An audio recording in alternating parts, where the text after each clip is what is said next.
ദൈവത്തിൻ്റെ വിജയേറിയ നാമം വാഴ്ത്തപ്പെടുമാറാകട്ടെ. ഇന്ന് നമുക്ക് ദൈവവചനത്തിന് മുൻപായിരിക്കുവാൻ ദൈവം ഒരവസരം കൂടെ നമുക്ക് നൽകി. ദൈവം വിശ്വസ്തനാണ്. അവൻ്റെ വലിയ നാമത്തിന് സ്തോത്രം ചെയ്യുന്നു. നമുക്ക് എബ്രായലേഖനം 11 അധ്യായം 24 മുതൽ 26 വരെയുള്ള വാക്യങ്ങൾ ഞാൻ വായിക്കട്ടെ. എബ്രായർ 11 അധ്യായം 24 മുതൽ 26 വരെയുള്ള വാക്യങ്ങൾ.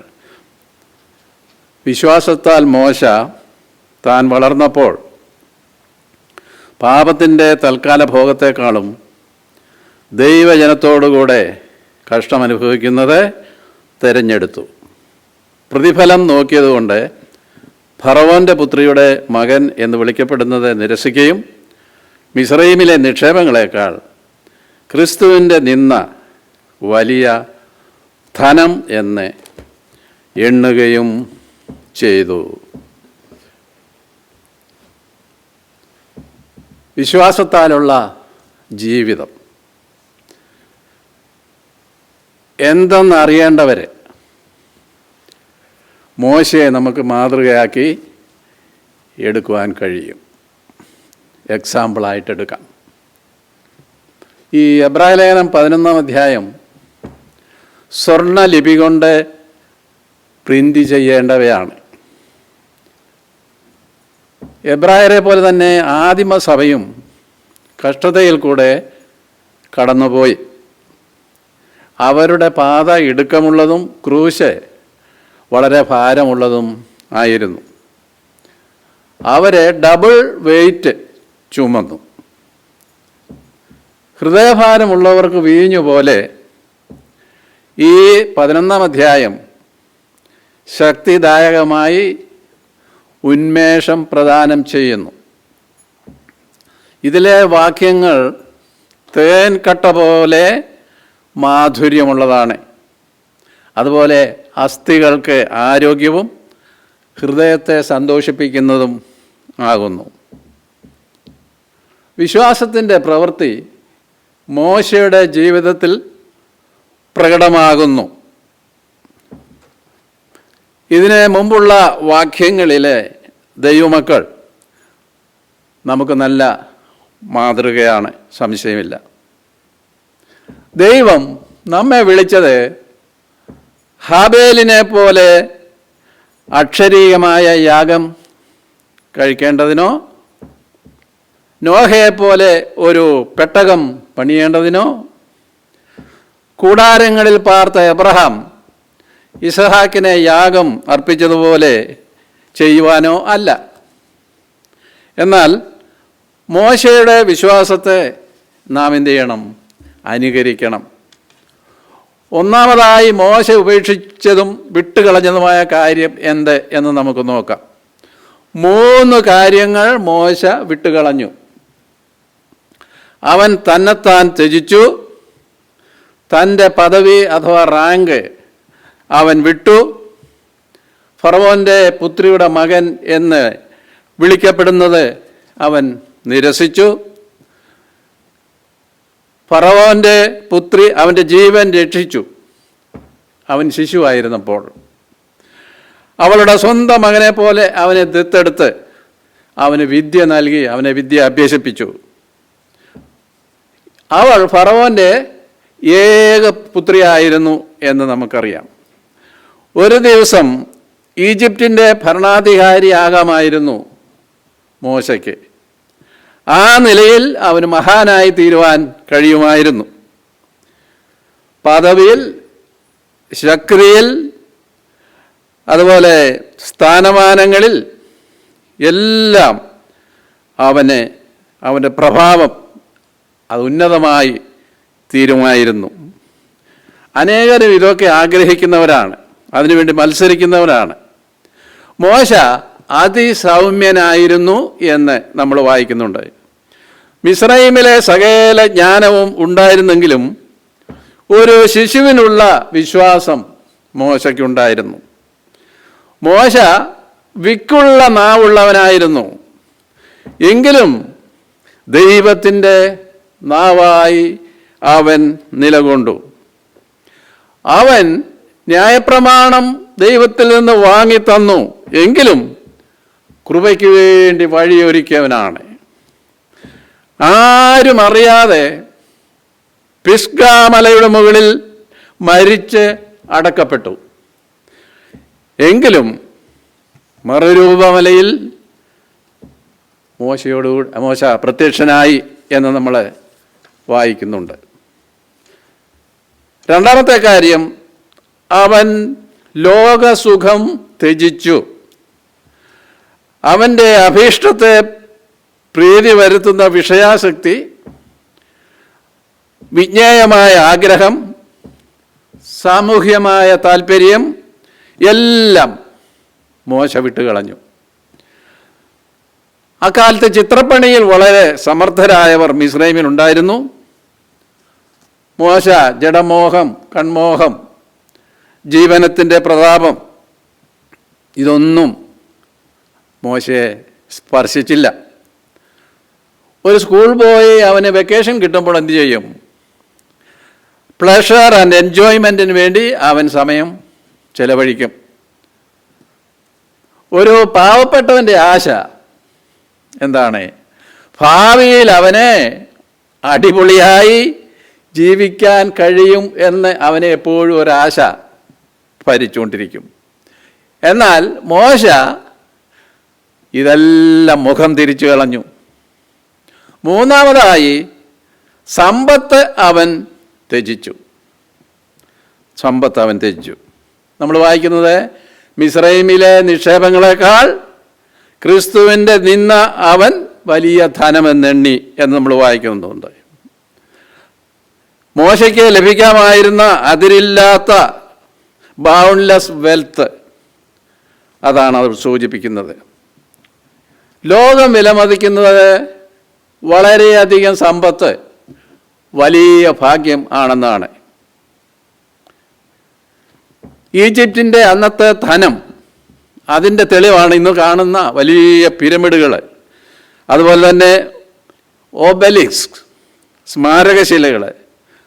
ഇതൊക്കെ സൂച്യാഗ്രഹമായി നിലകൊള്ളുന്നു. അന്നത്തെ ഈജിപ്തിൻ്റെ വലിയ ധനത്തിൻ്റെ പ്രതാപമാണ് ഇന്നും അത് വിളിച്ചറിയിക്കുന്നത്. ഇന്നും ധനത്തോടുള്ള അമിതമായ സ്നേഹം അനേകരിലും നമുക്ക് കാണുവാനായിട്ട് കഴിയും. എന്നാൽ മോശ ഈ പരീക്ഷയെ ജയിക്കുകയാണ് ചെയ്തത്. പദവി, ലോകസുഖം എന്നിവയെ മോശ ത്യജിച്ചു.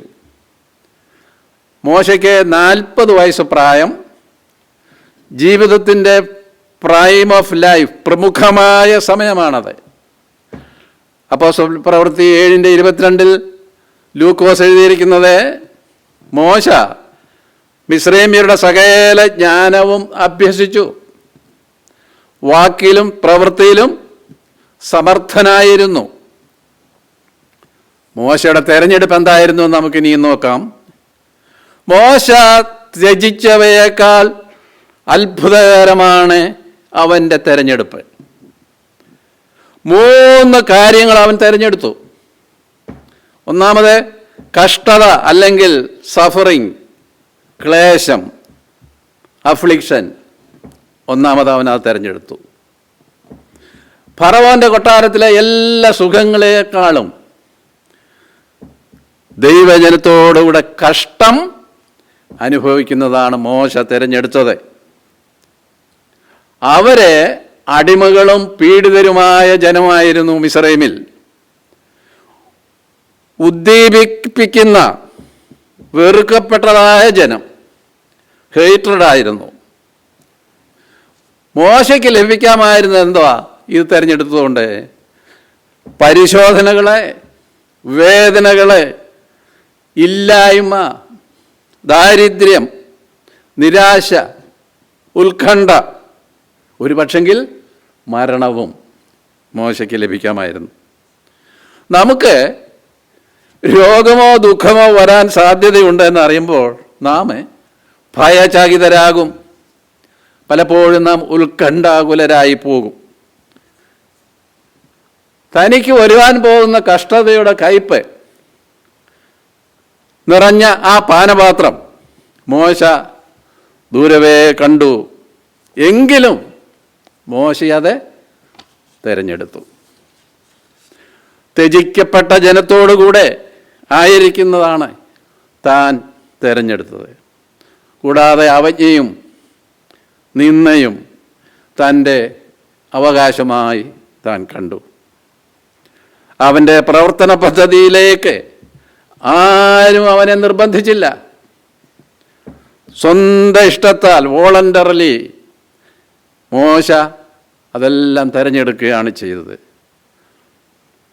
അടുത്തതായിട്ട് വിശ്വാസത്താൽ മോശ ക്രിസ്തുവിൻ്റെ നിന്ന വലിയ ധനമെന്ന് എണ്ണുകയും ചെയ്തു. 11:26 വാക്യം എബ്രായ ലേഖനം. ദൈവം മോശയോട് സംസാരിച്ചു. അവൻ ദൈവവചനം വിശ്വസിച്ചു. മിദ്യാനിൽ ആടുകളെ മേയ്ക്കുന്ന തൊഴിലിൽ താൻ 40 വർഷം മരുഭൂമിയിലായിരുന്നു. 40 വർഷം. നാം യെശയ്യാപ്രവചനം 28:16 വായിക്കുന്നത്, വിശ്വസിക്കുന്നവൻ ഓടിപ്പോകയില്ല. He that believes shall not haste എന്നാണ് ഇംഗ്ലീഷിൽ. മിദ്യാനിൽ മോശ നിരന്തരമായി ദൈവിക കൂട്ടായ്മ അനുഭവിച്ചു. പുറപ്പാട് പുസ്തകം 24:13 അവൻ ആടുകളെ മരുഭൂമിക്കപ്പുറത്ത് ദൈവത്തിൻ്റെ പർവ്വതമായ ഹോരേബോളം കൊണ്ടുചെന്നു എന്ന് നമ്മൾ വായിക്കുന്നു. ദൈവം തൻ്റെ ദാസനായ ഏലിയാവിനോട് ഇടപെട്ടതും ഈ ഹോരേബിൽ വെച്ചായിരുന്നു. 1 രാജാക്കന്മാർ 19 അവിടെ യഹോവയുടെ ദൂതൻ അവന് പ്രത്യക്ഷനായി. പുറപ്പാട് 3:2-5 വരെ ഹോരേബ് പർവ്വതത്തിൽ യഹോവയുടെ ദൂതൻ മോശയ്ക്ക് പ്രത്യക്ഷനായി. Angel of the Lord. ഇവിടെ ദൈവത്തിൻ്റെ ഇതുപോലെയുള്ള പ്രത്യക്ഷപ്പെടൽ തിരുവെഴുത്തിൽ മറ്റു പല ഭാഗങ്ങളിലും നമുക്ക് കാണാൻ കഴിയും. മോശ കണ്ടതെന്താണ്? മുൾപ്പടർപ്പ് തീ പിടിച്ച് കത്തിയിട്ടും അത് വെന്തുപോകുന്നില്ല. വളരെ അത്ഭുതകരമായ ഒരു കാഴ്ചയാണ് മോശ കണ്ടത്. അത് യുഗപരമായി ചിന്തിക്കുമ്പോൾ കത്തുന്ന ഈ മുൾപ്പടർപ്പ് ഇസ്രായേൽ ജാതിയെയാണ് കാണിക്കുന്നത്. ആ മുൾപ്പടർപ്പിൻ്റെ നടുവിൽ നിന്നാണ് ദൈവം മോശയോട് സംസാരിച്ചത്. മോശയുടെ ആകാംക്ഷ വളരെ ശ്രദ്ധേയമാണ്. ഈ വലിയ കാഴ്ച എന്തെന്ന് ഞാൻ ചെന്ന് നോക്കട്ടെ. ആകാംക്ഷയുള്ള ഒരു ജീവിതം നമുക്കും വളരെ ആവശ്യമാണ്. ശാസ്ത്രത്തിൻ്റെ എല്ലാ പുരോഗതിയും ആകാംക്ഷയുള്ള ജീവിതമുള്ള ശാസ്ത്രജ്ഞന്മാരുള്ളത് കൊണ്ടാണ്. വരിക, ഞാൻ നിന്നെ അയക്കുമെന്ന് ദൈവം മോശയോട് അരുളി ചെയ്തു. നല്ലൊരു അന്വേഷകന് മാത്രമേ ബൈബിളിലെ അത്ഭുതങ്ങൾ കാണുവാനായിട്ട് കഴിയൂ. മുൾപ്പടർപ്പ് വെന്തുപോകാതിരിക്കുന്നത് ഒരു സാധാരണ മനുഷ്യനെ സംബന്ധിച്ച് അവനത് കാണുമെങ്കിലും ചിന്തിക്കാതെ കടന്നു പോകും. മുൾപ്പടർപ്പ് വെന്തുപോകുന്നത് ഒരു മതഭ്രാന്തനെ സംബന്ധിച്ച് അതൊരു ഭൂതബാധയാണെന്ന് പറഞ്ഞേക്കാം. ഒരു ശാസ്ത്രജ്ഞനെ സംബന്ധിച്ച് അതൊരു പ്രകൃതിയുടെ പ്രതിഭാസമാകാം എന്നവർ ചിന്തിക്കും. ഒരു നിരീക്ഷകനെ സംബന്ധിച്ച് അതൊക്കെ ഒരു തോന്നലാണെന്ന് ചിന്തിക്കും. എന്നാൽ മോശയെ പോലെയുള്ള ഒരു ഭക്തന് ദൈവപ്രഭാവം അവൻ്റെ മുമ്പിൽ വിളങ്ങുന്നതാണ് കണ്ടത്. ആടിയനിതാ എന്ന് പറഞ്ഞുകൊണ്ട് ചെരുപ്പ് ദൂരേക്കെറിയും, അവൻ്റെ മുമ്പാകെ വീഴും. മോശയുടെ ഭയഭക്തി നോക്കുക. മോശ ദൈവത്തെ നോക്കുവാൻ ഭയപ്പെട്ട് മുഖം മൂടി എന്നാണ് നാം വായിക്കുന്നത്. ദൈവത്തിൻ്റെ വാഗ്ദത്തം അവൻ നിവർത്തിക്കും എന്ന വചനം അവൻ വിശ്വസിച്ചു. ദൈവത്തിന് അസാധ്യമായി ഒന്നുമില്ല എന്ന് മോശ വിശ്വസിച്ചു. മോശയുടെ ടെലസ്കോപ്പ് എന്ന് പറയുന്നത് എന്തായിരുന്നു? വിശ്വാസമായിരുന്നു. വിശ്വാസം മിസ്രയീമിലെ സമ്പത്തിനേക്കാൾ സ്വർഗത്തിലുള്ള പ്രതിഫലം വലുതാണെന്ന് മോശ വിശ്വസിച്ചു. കള്ളന്മാർ മോഷ്ടിക്കാത്ത നിക്ഷേപം, പുഴുവും തുരുമ്പും ബാധിക്കാത്ത നിക്ഷേപം, അതാണത്. അതേപോലെ തന്നെ കഷ്ടതയും ദുഃഖവും യഥാർത്ഥത്തിൽ ഒരു തിന്മയല്ല, അവ ദൈവത്തിൻ്റെ സ്കൂളാണ്. ദൈവമക്കളെ പരിശീലിപ്പിക്കാനുള്ളതാണ് കഷ്ടതയും ദുഃഖവും. നമ്മിലുള്ള മാലിന്യം അല്ലെങ്കിൽ ഡ്രോസ് നീക്കുന്നതിനുള്ള ചൂളയാണ് കഷ്ടത. ലോകത്തോടുള്ള നമ്മുടെ പറ്റുമാനം, അത് ആ പറ്റുമാനത്തിൻ്റെ കയറ് മുറിച്ച് കളയുന്ന കത്തിയാണ് കഷ്ടത. വെറുക്കപ്പെട്ട ഇസ്രായേൽ ദൈവത്തിൻ്റെ തിരഞ്ഞെടുക്കപ്പെട്ടവരാണ് എന്ന് മോശ വിശ്വസിച്ചു. മോശ അനുഭവിച്ച എല്ലാ പരിഹാസവും നിന്ദയും അത് ക്രിസ്തുവിൻ്റെ നിന്ന എന്ന് മോശ വിശ്വസിച്ചു. ക്രിസ്തുവിൻ്റെ നിന്ന വഹിക്കുന്നവർ ക്രിസ്തുവിനോടുകൂടെ വാഴും എന്നും മോശ വിശ്വസിച്ചു. നാലാമതായി, മോശയുടെ ചരിത്രത്തിൽ നിന്നുള്ള പ്രായോഗിക പാഠം എന്താണ്? രക്ഷിക്കപ്പെട്ട ദൈവമക്കൾ മോശ തിരഞ്ഞെടുത്തതുപോലെ ആയിരിക്കണം.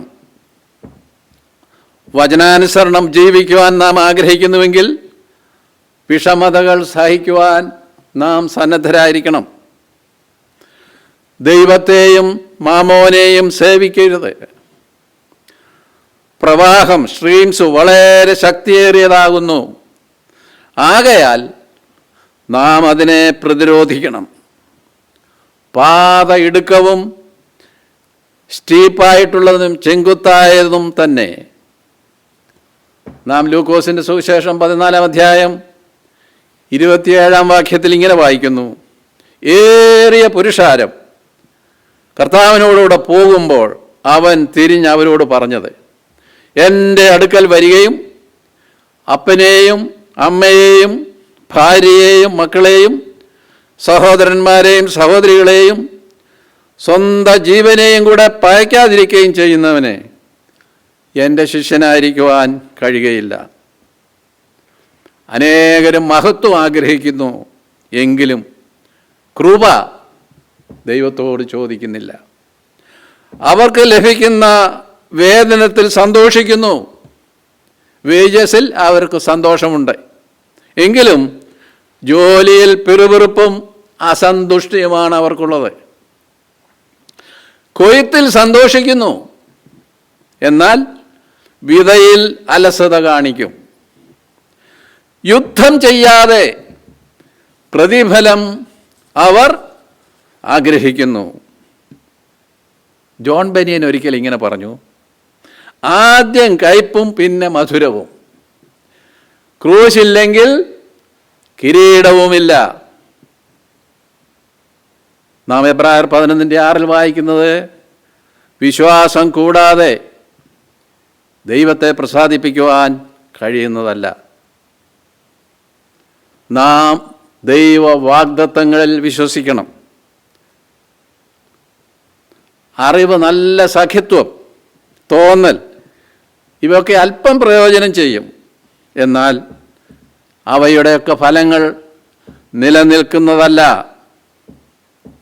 സ്വർഗത്തിലുള്ളവ നമ്മുടെ കണ്ണിന് പലപ്പോഴും മറവായിരിക്കും.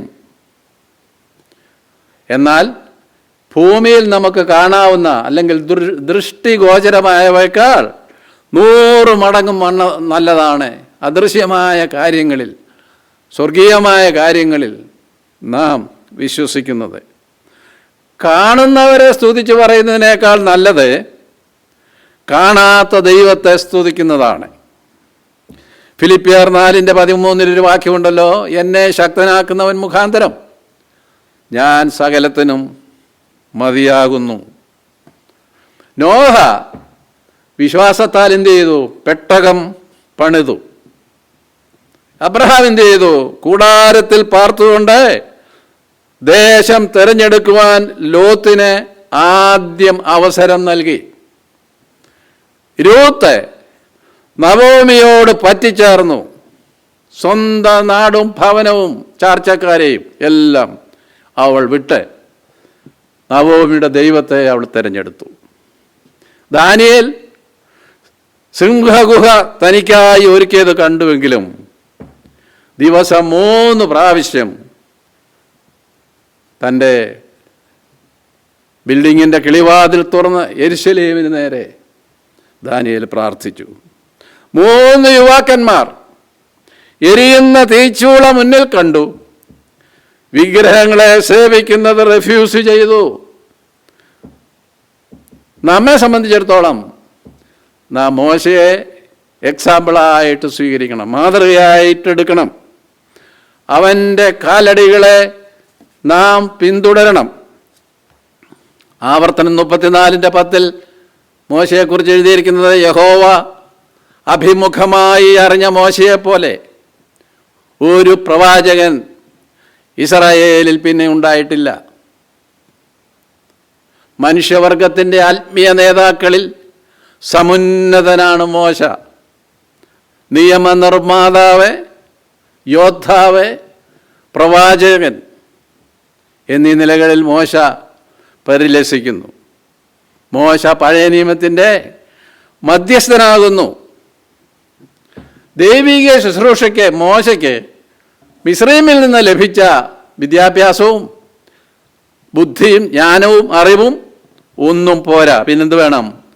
ദൈവത്താലുള്ള നിയോഗം ഏതൊരു ശുശ്രൂഷക്കാരനും ആവശ്യമായിരിക്കുന്നു. മോശ അതിസൗമ്യനായിരുന്നു. ഒരു സ്ഥാനം കൈവശപ്പെടുത്തുവാൻ അവൻ ശ്രമിച്ചില്ല. മോശ നല്ലവനായ ഒരുവനായിരുന്നു. താൻ പാപം ചെയ്തതിൻ്റെ ഫലമായി വാഗ്ദത്ത നാട്ടിൽ പ്രവേശിക്കുവാനായിട്ട് കഴിഞ്ഞില്ല. അവൻ മോവാബ് സമഭൂമിയിൽ നിന്ന് യെരിഹോവിനെതിരെയുള്ള നെബോ പർവ്വതത്തിൽ പിസ്ഗാമുകളിൽ കയറി. അവൻ മോവാബ്യ ദേശത്ത് വെച്ച് മരിച്ചു. ആവർത്തനം 34 നമ്മൾ വായിക്കുന്നു. യഹോവ അവനെ ബേത്പെയോരിനെതിരെയുള്ള താഴ്വരയിൽ അടക്കി. എങ്കിലും ഇന്നുവരെയും അവൻ്റെ ശവക്കുഴിയുടെ സ്ഥലം ആരും അറിയുന്നില്ല. മോശ മരിക്കുമ്പോൾ അവന് 120 വയസ്സായിരുന്നു. അവൻ്റെ കണ്ണു മങ്ങാതെയും ദേഹബലം ക്ഷയിക്കാതെയും ഇരുന്നു. ഇസ്രായേൽ മക്കൾ 30 ദിവസം അവനെക്കുറിച്ച് വിലപിച്ചു. മോശയുടെ നല്ല എക്സാമ്പിൾ, മാതൃക ഓരോ വിശ്വാസിയും സ്വീകരിക്കേണ്ടതാണ്. ഈ ലോകം ഇതിൻ്റെ മോഹമൊക്കെ ഒഴിഞ്ഞു പോകുന്നതാണ്. മോശ മിസ്രൈമിലെ എല്ലാ സൗഭാഗ്യങ്ങളും, ഒരു പക്ഷേ തനിക്ക് രാജാവായിട്ട് അവിടെ വാഴാമായിരുന്നു. എന്നാൽ ദൈവജനത്തോടുകൂടെ കഷ്ടമനുഭവിക്കുന്ന മോശ തിരഞ്ഞെടുത്തു. പാപത്തിൻ്റെ തൽക്കാല ഭോഗത്തെക്കാളും ദൈവജനത്തോടുകൂടെ അവൻ കഷ്ടമനുഭവിച്ചു. ഇസ്രയേൽ ജനത്തെ ചെങ്കടൽ കടത്തി മരുഭൂമിയിലേക്ക് കൊണ്ടുവന്നു. മോശയെപ്പോലെ സമുന്നതനായ നേതാക്കന്മാർ വളരെ തുലവും കുറവാണ്. നമുക്ക് മോശയെ പോലെ ആയിരിക്കാൻ കഴിഞ്ഞില്ലെങ്കിലും മോശയുടെ വിശ്വാസത്തെ അനുകരിക്കുവാനായിട്ട് നമുക്ക് കഴിയും. ഈ ലോകത്തിൻ്റെ ഇതെല്ലാം ഒഴിഞ്ഞു പോകുന്നതാണ്. എന്നാൽ ദൈവേഷ്ടം ചെയ്യുന്നവൻ എന്നേക്കും ഇരിക്കും എന്നാണ് നമ്മൾ വായിക്കുന്നത്. നമ്മുടെ ജീവിതം വളരെ ക്ഷണഭംഗുരമാണ്. ലഭിക്കുന്ന ജീവിതയാത്ര ദൈവത്തോടുകൂടെ ആയിരിക്കാൻ തക്കവണ്ണം ദൈവം നമ്മെ ഓരോരുത്തരെയും സഹായിക്കട്ടെ. ഈ അടുത്ത നാളിൽ എഴുതിയ ഒരു ഗാനത്തിൻ്റെ ചില അടികൾ പാടി ഞാനിവിടെ അവസാനിപ്പിക്കുന്നു. ഞാൻ നീലാകാശവും കടന്ന് സ്വർഗീയ വീട്ടിലെത്തും എന്നാണ് ആ പാട്ട്. ഞാൻ നീലാകാശവും കടന്ന് സ്വർഗീയ വീട്ടിലെത്തും. ഞാൻ നീലാകാശവും കടന്ന് സ്വർഗീയ വീട്ടിലെത്തും. കഷ്ടത മാറും, കണ്ണുനീർത്തോരും, ദുഃഖവുമില്ലിനിമേൽ. ഞാൻ നീലാകാശവും കടന്ന് സ്വർഗീയ വീട്ടിലെത്തും. കൂടാരമാകും ഭൗമഭവനം വിട്ടു ഞാൻ പോയിടുമേ. ഞാൻ നീലാകാശവും കടന്ന് സ്വർഗീയ വീട്ടിലെത്തും. എന്നെ എതിരേൽപ്പാൻ ദൂതഗണങ്ങൾ ചാരത്തു വന്നിടുമേ. ഞാൻ നീലാകാശവും കടന്ന് സ്വർഗീയ വീട്ടിലെത്തും. വിട്ടുപിരിഞ്ഞൻ കർത്തൻ്റെ കൂടെ നിത്യകാലം വാഴുമേ. ഞാൻ നീലാകാശവും കടന്ന് സ്വർഗീയ വീട്ടിലെത്തും. പ്രാണപ്രിയൻ്റെ പൊന്മുഖം കാൺമാൻ താമസമില്ലിനിയും. ഞാൻ നീലാകാശവും കടന്ന് സ്വർഗീയ വീട്ടിലെത്തും. പുത്തൻ യെരൂശലേം പട്ടണത്തിൽ ചെന്നു ചേരുവാൻ കാലമായി. ഞാൻ നീലാകാശവും കടന്ന് സ്വർഗീയ വീട്ടിലെത്തും. കഷ്ടത മാറും, കണ്ണുനീർത്തോരും, ദുഃഖവുമില്ലിനിമേൽ. ഞാൻ നീലാകാശവും കടന്ന് സ്വർഗീയ വീട്ടിലെത്തും. ആ ആ ആ ഞാൻ നീലാകാശവും കടന്ന് സ്വർഗീയ വീട്ടിലെത്തും. ദൈവം നമ്മെ എല്ലാവരെയും അനുഗ്രഹിക്കുമാറാകട്ടെ. അവൻ്റെ പുണ്യനാമം വാഴ്ത്തപ്പെടുമാറാകട്ടെ. എന്നെ ശ്രവിച്ച എല്ലാവർക്കും കർത്താവായ യേശുക്രിസ്തുവിൻ്റെ ധന്യമായ നാമത്തിൽ എൻ്റെ സ്നേഹവും വന്ദനവും ഞാൻ അറിയിക്കട്ടെ. ദൈവനാമം വാഴ്ത്തപ്പെടുമാറാകട്ടെ. ആമേൻ.